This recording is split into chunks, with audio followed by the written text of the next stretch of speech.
So this is where we're gonna start is that no one really cares about your feelings. Let's be quite frank. Now, I'm not trying to sound like a brutal person or anything like that, but the reason why I'm coming at you like this is because your thoughts, your feelings right now is very, very temporary, and you should just get over it right now. I was in a position when it came to business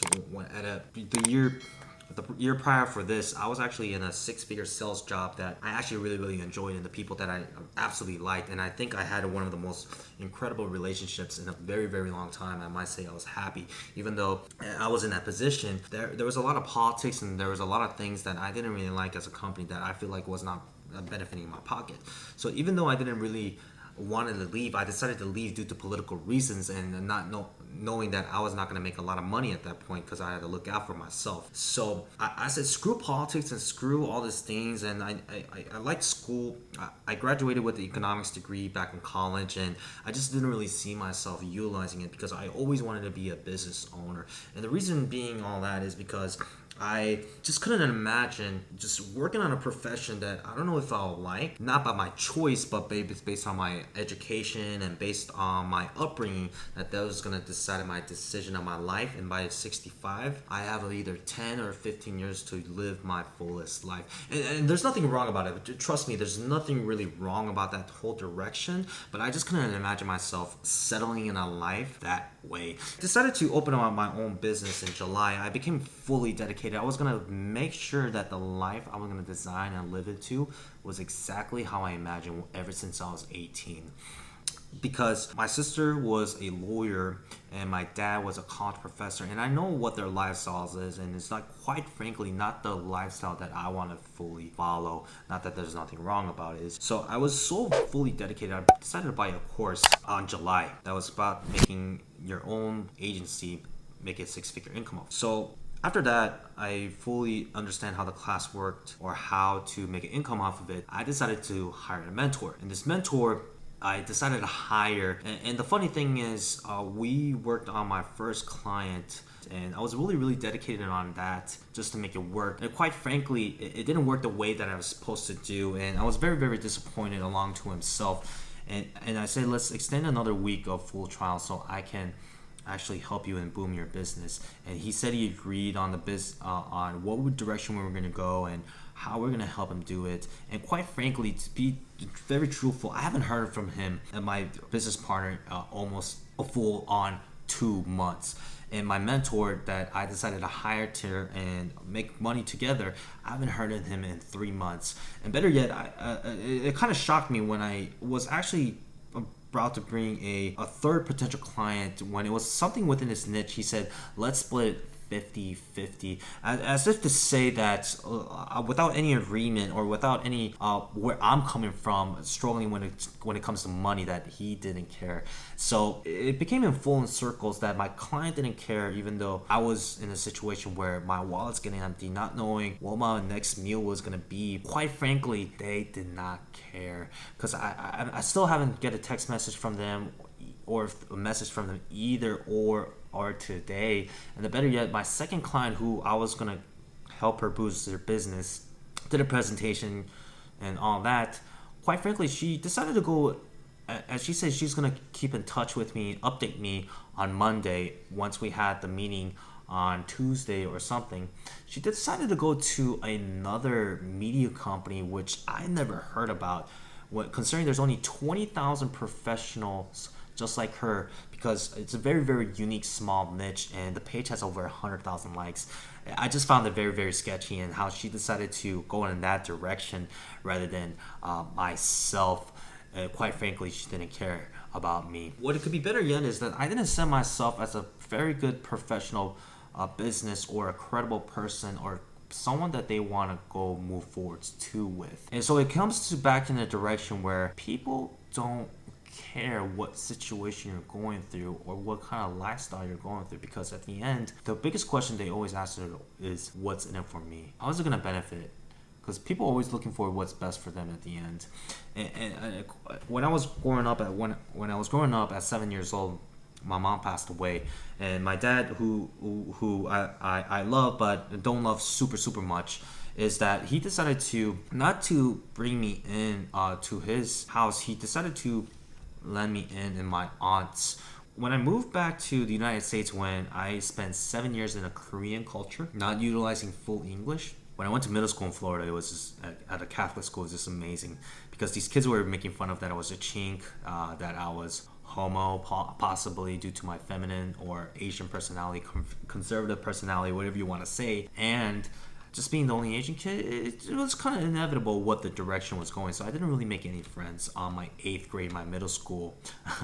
And when it came to high school, better yet, my sister decided to move and transfer schools. So I was that Florida kid that went to Illinois in the cornfields. So the biggest question that they ask is going to be, why'd you do that? Why are you living with your sister? People just instantly found me very weird in the very beginning, and when they find out that I'm living with a law school student, a sister, it just throws them off. So and plus I was a very conservative kid who had no friends whatsoever and moved to Illinois. So you can imagine what the relationship was, considering I was the only Asian kid back all over again. So to tell you quite frankly the truth, I hated every other day of my life going to high school. But quite frankly, no one really cared. My dad always asked me how was my grades, how was my day. My sister asked how's it going, how's homework, and quite frankly, they didn't ask how I was feeling, because I remember how that felt, because it felt like I was supposed to zip my mouth and just live of a life of a high school kid getting good grades. Just couldn't really understand that hypothetical concept. The only time I was able to make friends in high school was during my senior year when my sister went to California to look for a job. It was very sad because as soon we had to go to college, which I feel like I just didn't really establish any good relationships whatsoever. When I went to college, I just really hated it because I just felt like I could never find my identity and always trying to make friends, chase for the next people, chase the next thing that's always there that what didn't really make me feel fulfilled, made me found like I was more controlled during my environment. Because quite frankly, not really anyone cared. And I'm sitting in this position right here, right now, to tell you that people don't care if you were raised poor. People don't care if you were raised by a single parent, or what kind of direction that you might have, what kind of profession you did, or the reason why you quit it, or why you're there. At the end of the day, you gotta really ask yourself, what was the reason why you woke up all this purpose, all these days, all these times?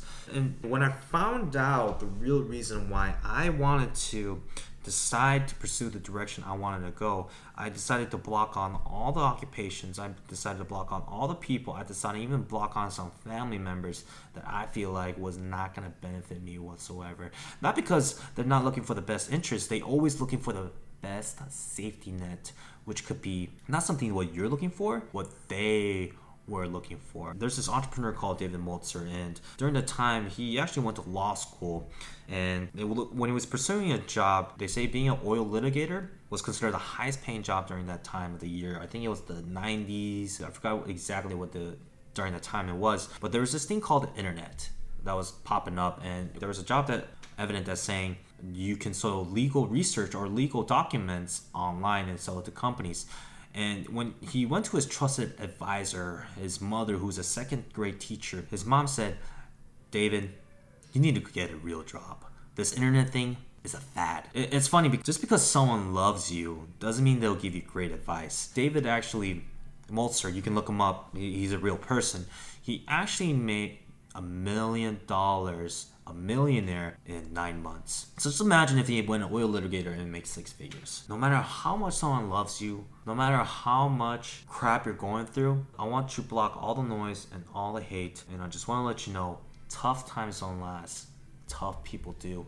And you should make all your decisions based on life, based on your morals and your standards, not by your feelings, by being sad, hungry, mad, irritated, or when you're in estrogen and in love and forgot that you're 19 and you have a full life ahead of you. The way that you feel crappy, the way that you feel stuck, It's just a state of mind. There's 6 billion people in the world, and you're just one of those 6 billion people just going through a normal problem in life. And I'm not saying that to discourage you. I'm saying that because your problems can be very solved easily is by freaking taking action. You know the book that you always wanted to write? How about you type it right now and just write a page?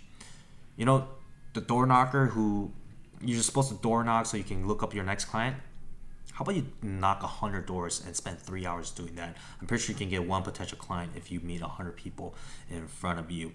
When it comes to internet marketing, how about you actually hire a mentor, set up a page, or do a little bit more research and actually do something about it? How about actually pay that trial or pay that product that you're always on edge because you always say, oh, the money's not worth it. Oh, what that's gonna do for me? If you get one golden nugget that can help you generate 10 extra bucks than you did before you even knew that knowledge, I mean, come on.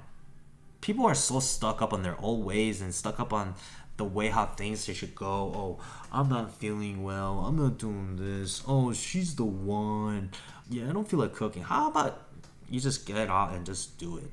Because if you really, really want to solve the problems in your life or get through the tough times, you just got to do it. It took me a very, very long time to figure out and do that to myself because at the end of the day, it's so comfortable. It's just so easy to be in a position where you can say to yourself, I'll just do it tomorrow. Because you can play video games and feel good. You can eat ice cream and pizza and feeling good. And cry in front of your significant other, your parents, on this thing is not going well, and you can feel good about it. But I just want to let you know that feel good feeling, that sadness, feelings don't solve your problems. Results and actions solve your problems every single time because people are chasing their feelings rather than chasing their morals and goals and ethics. If people chase their goals, morals, and ethics every single time, I'm pretty sure the way that they're struggling right now would happen less, significantly less. And quite frankly, I want to be the person to say to you and looking directly into your eye as a human being that you know how to solve your problems. You know what actions you need to take. If you knew the actions that you need to take, and if you're not implementing it or utilizing it to your fullest, you're doing a big, big disservice to yourself as a human potential to get to the best version of yourself every single time is that action solve problems. You can take the wrong mindset, but if you do the right actions, it'll take you to the right place. You don't have to know everything to be in the destination where you want to be. And there's a reason why so many people are successful and why they never let a parent stop them or a girlfriend stop them, or a relationship or a boyfriend or husband, a circumstance, a financial crisis, or applying the economy to define how they are. Because I'll tell you a great story. About 47% of Fortune 500 companies were actually discovered during the Great Depression. So it just shows you it's not about the economy, it's not about the friends that you have, it's not the family members that you have, it's about you. And quite frankly, when I was in that position of realization, I decided to block on all the noise. I decided to go away from some family members, and that's including my dad. I'm getting away from some friends that I decided to not talk to after college or after high school because I just wanted the best darn version for myself to happen. And I got so much hate, and I am fine with it, and I can totally do it again because I know where I'm going. So I'll let you know right now, whatever problem you're facing or whatever feeling that you're going through right now, it's just a state of mind. Take action on whatever that is that you always wanted to do or always told yourself every single darn year, and just get over it and just do it. And I'll promise you as a human being that it will change your life forever. So I wish you the best of luck, and don't wait till next year or tomorrow. Do it now, and you will thank me later, because tough times don't last, tough people do.